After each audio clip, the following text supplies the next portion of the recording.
K-Roomers, balik lagi bareng aku Iti di podcast K-Room, K-Pop and K-Drama Corner. Tempat kita bisa ngobrolin segala hal tentang drama Korea dan K-Pop. Sesuatu yang kadang bikin kita senyum-senyum sendiri, tapi kadang bikin nangis juga. Nah, hari ini aku nggak sendirian, aku ditemenin oleh... Halo semua, aku Syura, partner ngobrol IT hari ini. Dan kayak biasa kita bakal bahas sesuatu drama yang jujur kali ini dramanya nggak bisa kita bahas cuman sebentar aja. Karena ini tuh bukan drama yang selesai gitu aja pas episode terakhirnya kelar, tapi yang nyangkut di hati lama. Iya, ini tuh kayak tipe drama yang kamu pikir kamu tuh siap buat nontonnya, tapi ternyata pas selesai malah bikin kamu mikir semalaman. Jadi hari ini kita mau bahas drama yang belakangan ini banyak banget diperbincangkan. Judulnya adalah Heavenly Ever After. Dari judulnya aja udah berasa dreamy banget ya, kayak dongeng. Tapi bukan dongeng yang manis-manis doang, itu dongeng yang pahit, indah, dan menyentuh di waktu yang sama. Dan yang bikin menarik, drama ini tuh nggak langsung to the point soal cinta-cintaan doang. Tapi lebih daripada itu. Ada soal kematian, penerimaan, penyesalan, sampai pertanyaan yang nggak semua orang siap buat jawab. Kayak pertanyaan, kita tuh pengen dikenang kayak gimana sih nanti? Betul, dan makanya itu kita butuh waktu yang lama buat ngobrolin ini. Yuk Kairoms, siapin cemilan, teh hangat, atau bahkan tisu. Karena siapa tahu kalian ikut terharu kayak kita.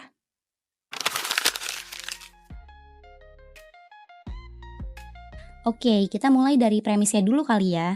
Jadi, Heavenly Ever After ini ceritanya tentang Lee Hae-suk, seorang nenek usia 80 tahun yang meninggal dunia. Tapi setelah meninggal dunia, hidupnya ini nggak langsung the end gitu aja. Dia malah masuk ke satu dunia baru yang disebut surga. Nah, surga di drama ini tuh nggak kayak yang digambarkan di dongeng atau kitab agama ya. Ini tuh kayak surga versi drama lain Korea. Surganya itu modern, damai, estetik, dan penuh warna pastel. Dan di situ setiap orang yang masuk itu dikasih pilihan mau tampil seperti apa di sini. Betul, jadi misalnya kamu meninggal di usia 70 tahun, tapi kamu pengen tampil sebagai dirimu waktu umur 25 tahun. Apakah itu bisa? Nah, di sini pasti bisa. Mau balik ke masa SMA? Bisa juga, kayak custom avatar gitu. Tapi buat kehidupan setelah mati. Unik banget gak sih idenya? Unik banget sih. Terus yang bikin haru adalah gimana Hesuk tampil di sana. Dia itu hadir sebagai dirinya sendiri yang sekarang. Nenek-nenek yang usianya 80 tahun, rambutnya putih, kerutan di wajahnya. Dan ternyata itu bukan karena dia merasa itu versi terbaiknya, tapi karena dia ingat ucapan suaminya sebelum meninggal. Iya, Kunakjun, suaminya sempat bilang ke dia, kamu itu cantik di usia berapapun, tapi kamu paling cantik sekarang. Aduh, kalimat itu tuh kayak hadiah terakhir dari orang yang paling dia cintai. Dan setelah suaminya meninggal 1 tahun lebih dulu, kata-kata itu terus menjadi pegangannya Hesu. Itu bukan cuman romantis sih, tapi juga penuh makna. Karena Hesuk nggak milih tampil muda supaya lebih cantik atau supaya terlihat berharga. Dia justru milih tampil sebagai dirinya yang tua. Karena itu versi dirinya yang dicintai, yang diterima, yang nyata. Aku tuh ngerasa banget, kita sering kali diajarin buat takut jadi tua.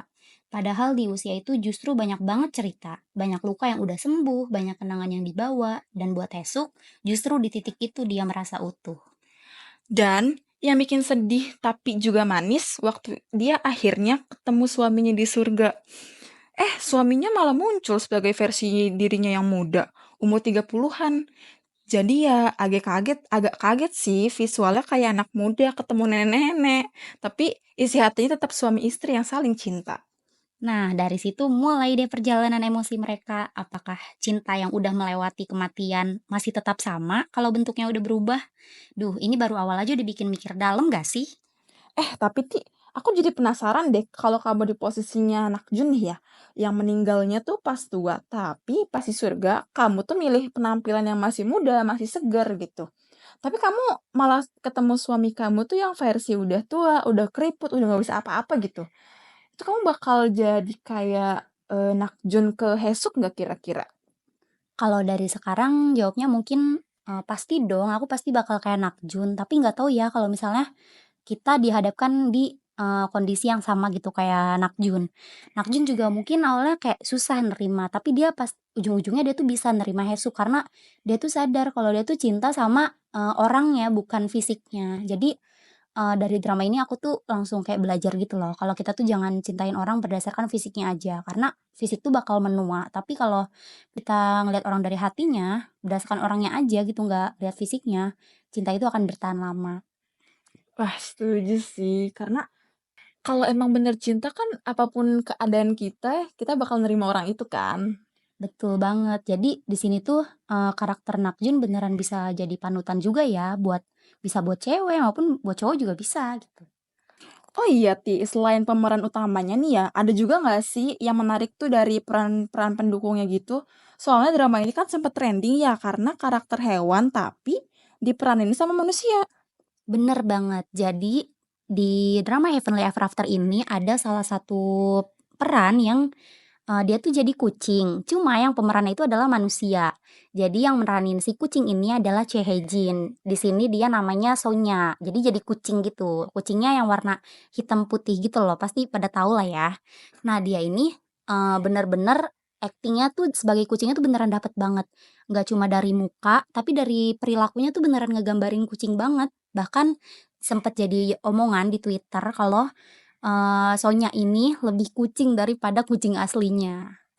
Wah, bisa gitu ya. Berarti itu yang nge-casting dia keren banget ya, bisa dapet artis gitu, yang emang menggambarkan banget seekor kucing gitu. Iya benar, itu juga jadi salah satu poin menarik ya dari orang-orang tuh pengen nonton drama Korea tuh karena itu. Soalnya beneran peng-casting-an drama Korea tuh bener-beneran setotalitas itu. Bahkan dari muka aja mereka tuh benar-benar merhatiin banget untuk meranin kucing, ya mereka cari orang yang mukanya mirip kucing gitu.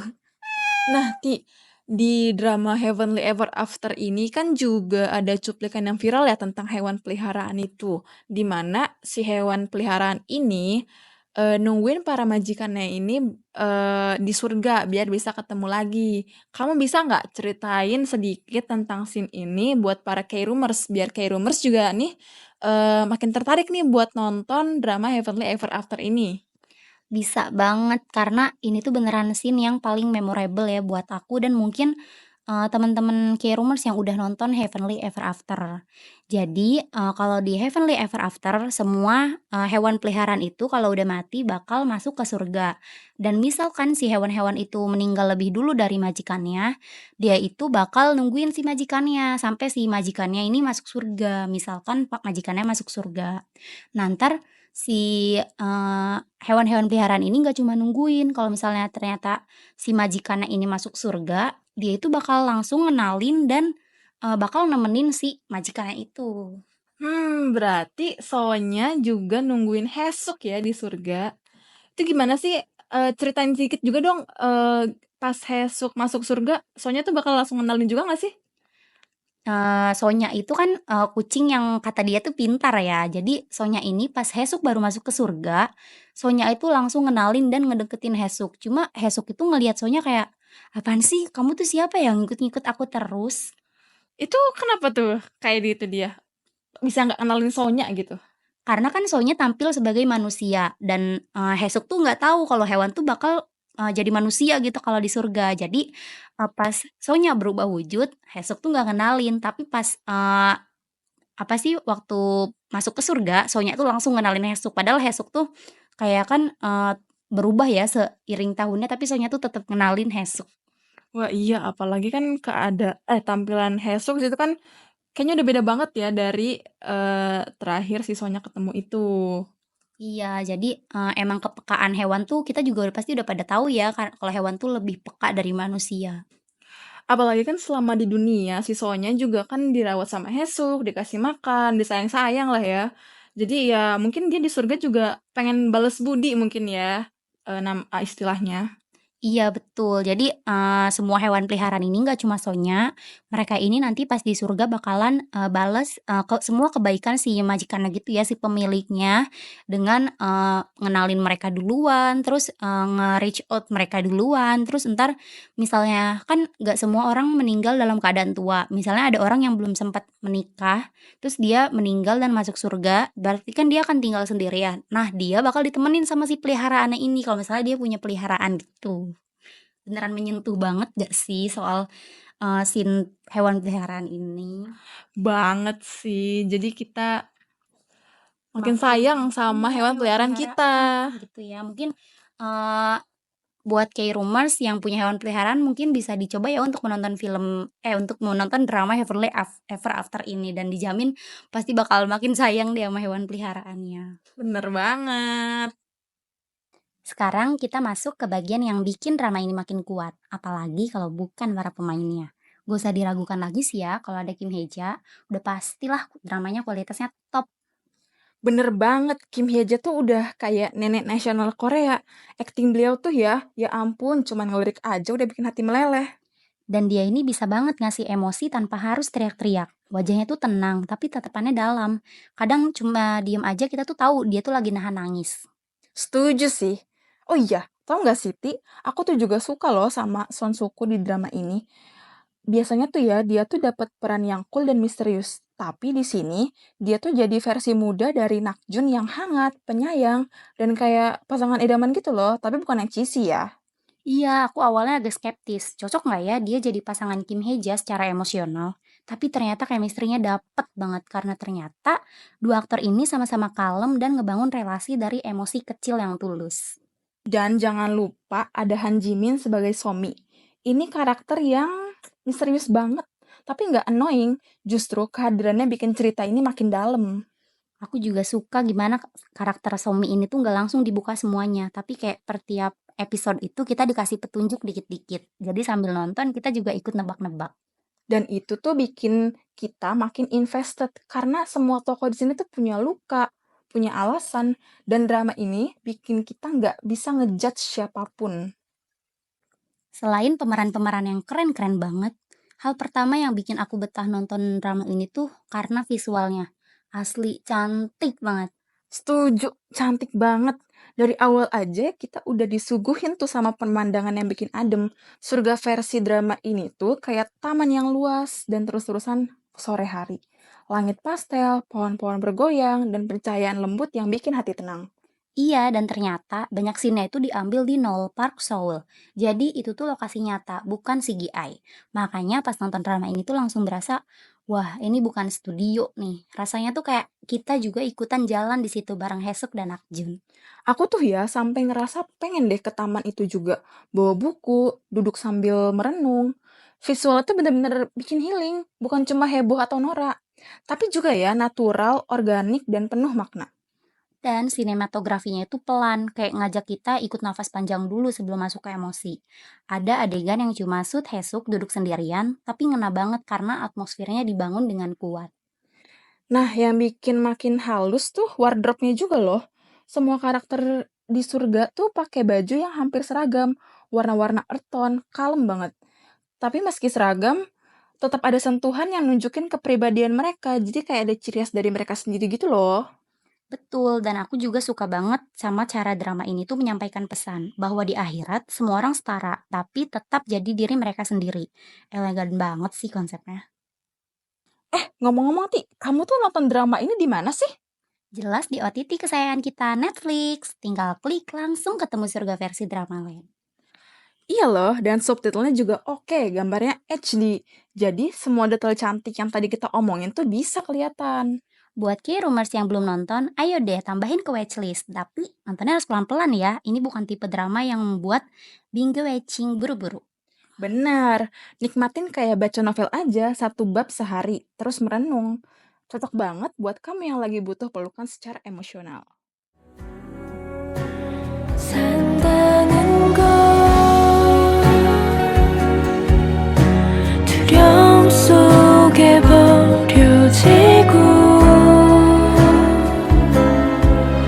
홀로 걸어가야 하는 길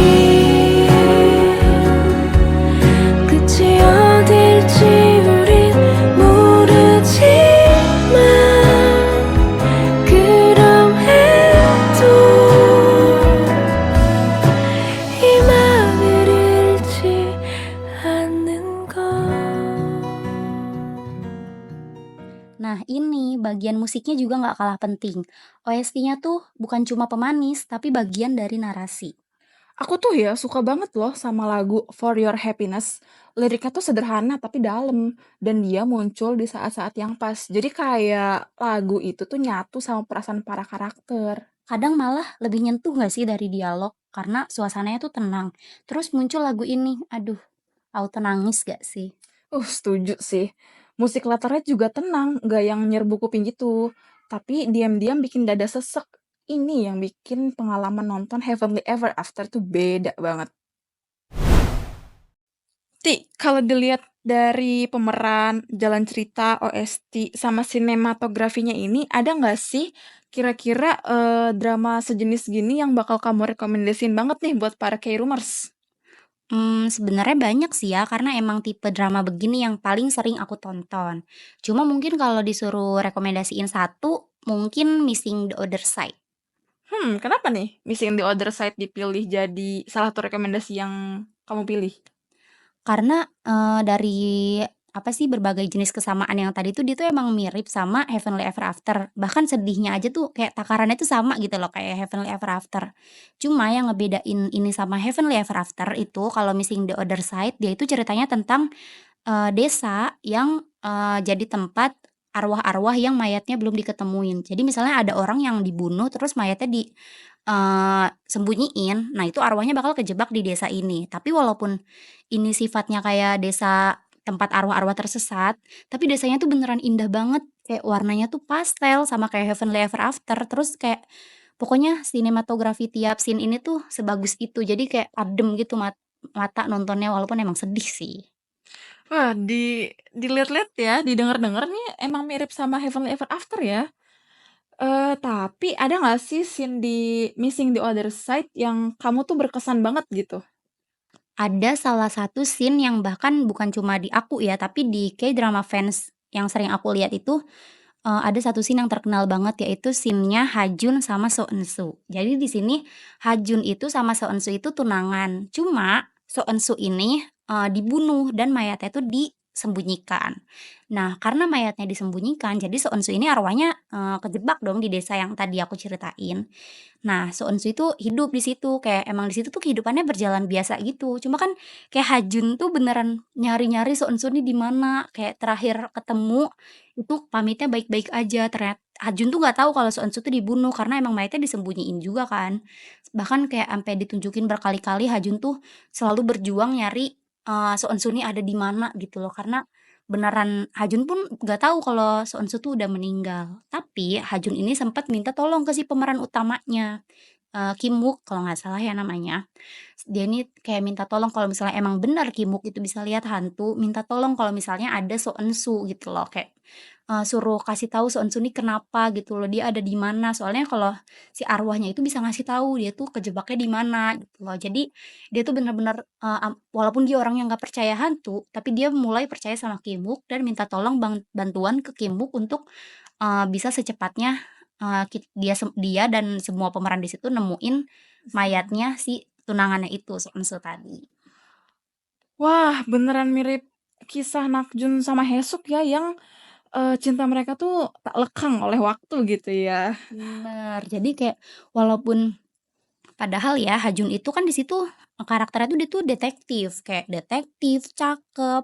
Dia tuh mungkin aja kan dia cari perempuan lain kalau misalnya So Eun-soo nih beneran hilang lama gak ketemu-ketemu. Tapi di sini Ha-jun itu milih buat berjuang nyari So Eun-soo gimana pun caranya. Bahkan dia ampe, apa sih, jadi percaya sama hal kayak gitu. Padahal dia tuh aslinya nentang banget. Cuma dia jadi percaya sama Kim Woo karena emang buktinya mendukung gitu kan. Kayak jadi dia percaya sama Kim Wook dan, mereka tuh berhasil nemuin si mayatnya So Eun-soo. Jadi Wah, campur bikin terharu juga ya model-modelan gitu Heavenly iya, Ever After. campur aduk gitu ya jadi perasaan kita nih pas nonton dramanya itu. Iya, jadi kayak emang, drama kayak gini tuh sebenarnya, walaupun sedih tapi ada perasaan bikin harunya juga karena beneran cinta sejati kayak gini tuh ternyata ada loh, walaupun emang cuma ada di drama Korea. Cuma mungkin di luar sana mungkin ada orang-orang yang setulus Ha-jun, Nakjun, Haesuk, dan So Eun-soo ini. Tapi dipikir-pikir ya, Bisa jadi kisah kisah inspiratif juga nggak sih buat para pasangan gitu? Iya, karena kan mungkin kita udah akhir-akhir ini sering dengar kabar dikit-dikit selingkuh, dikit-dikit ini, kayak mungkin orang tuh harusnya jadiin tokoh-tokoh kayak gini nih panutan, apalagi untuk, kayak berpasangan gitu ya, kayak harusnya kita tuh jadi pasangan yang setia mau apapun kondisi pasangan kita. Bahkan Hajun aja yang Seonsu nih ditinggal meninggal gitu ya sama Seonsu, dia masih sesetia itu. Kalau di dunia nyata kayak kita masih susah ya nemu yang kayak gini. Iya, tapi kita semoga dapet yang se-green flag mereka ya, yang tetap sayang sama kita, gitu ya. Oke, sekarang kita masuk ke fun facts yang nggak boleh dilewatin.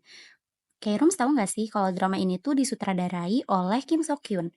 Beliau juga yang bikin Law School dan My Liberation Notes. Dua-duanya tuh punya vibe yang mendalam juga ya. Iya, dan ternyata Kim Hye-ja sendiri loh yang minta Son Suk-ku buat jadi lawan mainnya. Dia bilang cuman Son Suk-ku yang bisa bawa emosi Nakjun dengan pas. Wah, itu kayak blessing langsung ya dari senior legendaris loh. Dan drama ini tuh spesial banget buat Kim Hye-ja. Kim Hye-ja sempat bilang bahwa ini tuh drama personal banget buat dia dan drama ini juga mungkin jadi proyek terakhir beliau sebelum pensiun. Wah, kalau iya ya, ini tuh penutup drama yang megah banget gak sih? Elegan, emosional, dan penuh makna. Kayak ucapan selamat tinggal yang tenang tapi dalam. Dan satu hal lagi yang aku perhatiin, drama ini tuh juga sempat menunjukkan neraka. Tapi bukan versi surga ala drama ya, melainkan gambaran neraka pada umumnya, yang gelap, penuh api, dan menggambarkan penderitaan. Iya, dan scene ini tuh muncul sebagai konsekuensi dan pilihan hidup karakter tertentu. Jadi, tetap punya vibes horor, tapi nggak lebay atau norak gitu loh. Tetap dihadirkan dengan rasa, bukan sekedar nakut-nakutin doang. Dan aku rasa yang kayak gitu tuh penting karena jadi semacam peringatan juga ya buat kita yang nonton. Bahwa setiap pilihan kita di dunia itu tuh punya jejak. Dan neraka di sini bukan cuma tempat, tetapi perwujudan dari beban yang kita bawa. Yang aku suka juga ya, meskipun menggambarkan neraka, drama ini tuh tetap ngasih kita ruang buat refleksi. Nggak semata-mata soal agama, tapi lebih ke pesan moral dan nilai kemanusiaan. Jadi semua penonton, apapun latar belakangnya, bisa tetap dapat maknanya. Setuju, ini juga bukan tentang benar salah menurut kepercayaan tertentu, tapi tentang apakah kamu hidup dengan pilihan yang kamu yakini dan apakah kamu tuh siap menanggung akibatnya. Kira-kira begitu. Nah, sekarang kita masuk ke bagian yang paling dalam. Karena jujur ya, drama ini tuh bikin kita gak cuma nonton, tapi juga mikir. Gak harus langsung nangis bombay, tapi bikin hening terus mikir, apa aku juga bakal kayak gitu ya nanti? Iya, dan aku juga ya ngerasa drama ini tuh ngajarin banyak banget hal. Tapi cara nyampeinnya itu nggak yang maksa, nggak sok motivasi dan bikin kita ngerasa dosa gitu loh. Justru penyampaian itu lembut banget, kayak orang tua nasehatin dengan pelan, tapi kita langsung paham maksudnya. Dan satu hal yang aku rasa kuat banget dari drama ini adalah gimana cinta mereka tuh nggak bersandar pada fisik.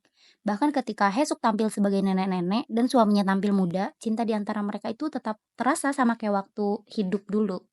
Iya, momen-momen kecil kayak gitu tuh ngasih tahu kita bahwa cinta itu nggak harus loh selalu manis atau romantis kayak di awal hubungan, tapi justru terasa tulus saat kita tuh udah bisa melihat pasangan kita dengan segala versinya. Yang rapuh, yang tua, yang pernah bikin marah, tapi tetap kita sayang. Aku jadi mikir, mungkin cinta itu bukan soal terus merasa berbunga-bunga, tapi soal terus memilih untuk tetap ada. Bahkan saat yang kita cintai udah nggak seperti dulu lagi, bahkan ketika waktu udah mengubah banyak hal. Dan drama ini tuh ya, kita bisa ngelihat bagaimana sih keduanya saling menerima, bukan versi ideal satu sama lain, tapi versi nyata. Yang penuh luka, yang pernah salah, tapi tetap bisa saling natap dengan rasa kasih sayang. Wah, Ra, nggak kerasa ya kita udah ngobrol panjang banget nih soal Heavenly Ever After. Tapi kayaknya emang butuh waktu yang lama ya buat ngebahas drama seindah ini tuh. Bener banget. Dan buat kamu para K-Rumers yang mungkin lagi butuh pelukan, drama ini tuh bisa banget loh jadi teman kalian. Karena dia nggak cuma ngasih cerita, tapi juga rasa. Oh iya, kita bakal pindah ke genre yang beda banget nih nanti minggu depan. Genrenya tuh keras, brutal, tapi tetap emosional. Kita bakal bahas Weak Hero Class 2. Wah, bakal seru banget sih pasti. Siapin diri kalian ya, karena kita bakal melalui perjalanan yang menegangkan buat episode itu. Tapi buat sekarang nikmatin dulu sisa rasa dari Heavenly Ever After. Kalau kamu suka episode ini, jangan lupa follow podcast kita dan share ke teman kamu yang juga doyan drakor, biar obrolan kita makin ramai. Dan kalau kamu punya cerita soal kehilangan, cinta, atau hal yang belum selesai, kita bakal dengerin kok. Kamu bisa DM ke @kairum.podcast ya. Oke, aku Iti. Dan aku Syura, sampai ketemu lagi minggu depan. Annyeong Kairumers! Bye-bye.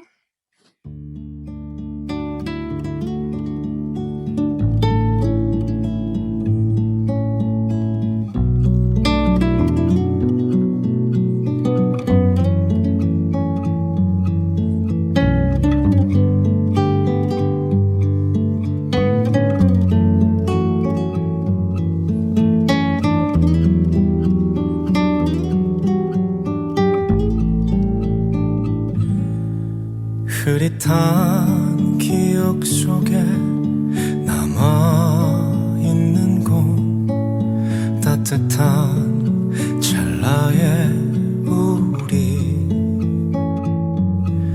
차가운 새벽에도 피어나는 꽃처럼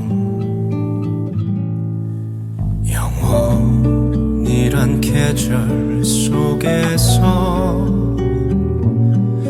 부딪힌 말아줘요.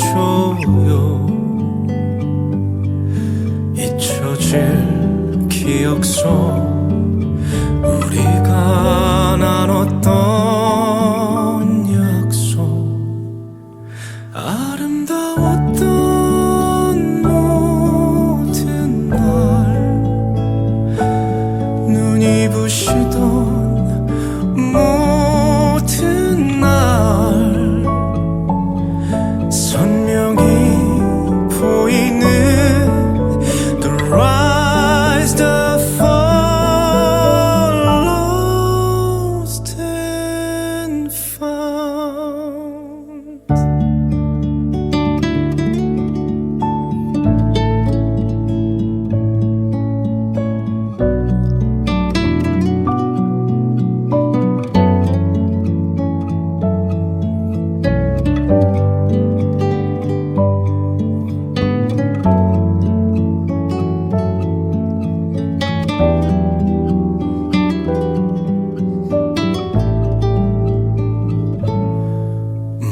멈춘 듯이 또 흘러가는 꿈속의 저 계절처럼 잊었던 나를 부르는 기억 속에 목소리가 아름다웠던 모든 날 눈이 부시던 모든 날 선명히 보이는 The rise, the fall. Take my hand and close your eyes. 영원의 틈 그 너머로 다시 우리는 날아가 찬란했던 아름다웠던 모든 나를 뒤로 하고 아름다웠던 모든 날 눈이 부시던 모든 날 선명